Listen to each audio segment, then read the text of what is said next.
Welcome back now to Primetime Sports Monday.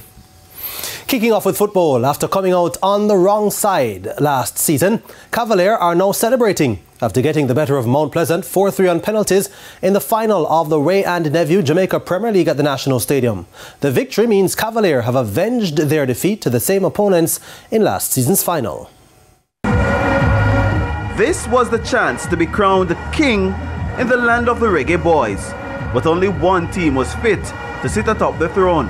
Mount Pleasant came in with the crown, but they were always wary of the threat of a Cavalier team which had an armory to dethrone, even the most powerful of them all.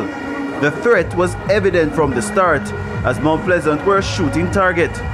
But things took a twist when the Prince of Mount Pleasant, Devontae Campbell, hit Cavalier in their stride, and the Blue Army was up and celebrating. But Cavalier were not about to throw in the white flag.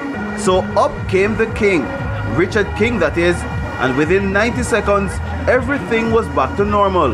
A game which offered little failed to provide any other goal throughout regular and extra time. But how can a team be 2-0 up in the penalty shootout and end up on the wrong side? That's how Mount Pleasant were dethroned of their crown, as Cavalier were crowned champions for the second time in 4 years.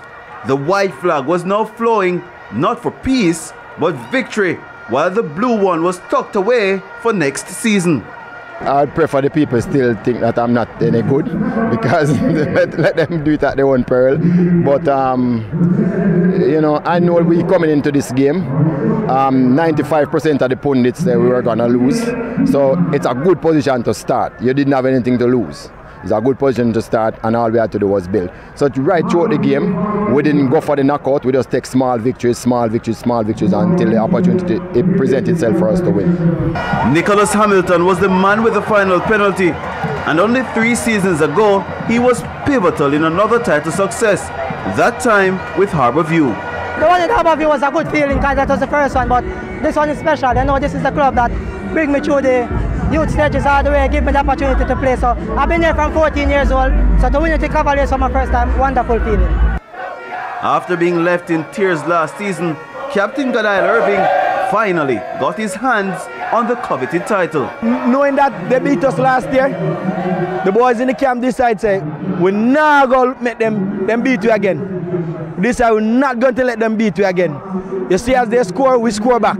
And how sweet it was for King and Dwayne Atkinson, who missed last season's final, but were front and center in their team's success this time around. Yeah, as I told you in the previous interview, we just have to work as a team, and that's what we do tonight. Well, it's a great victory for me, you know, and the lads coming out here.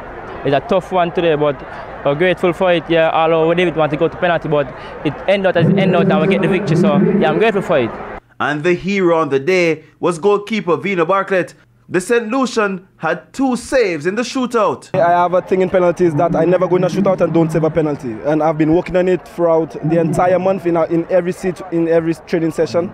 So it paid out. And while Cavaliers celebrated, Mount Pleasant's coach Theodore Tapper Whitmore was left ruining what could have been. My disappointment would be after we scored and we gave up a goal. You know, I think we could have held the lead a little bit longer and stretch the Cavalier team. But as I said before, proud of the players. Congrats to Cavalier. They may be wearing black and white, but Cavalier have proven there's no grey area within their ranks, as they left Mount Pleasant singing the blues all the way back to St. Anne. Jerome Foster, TVJ Sports.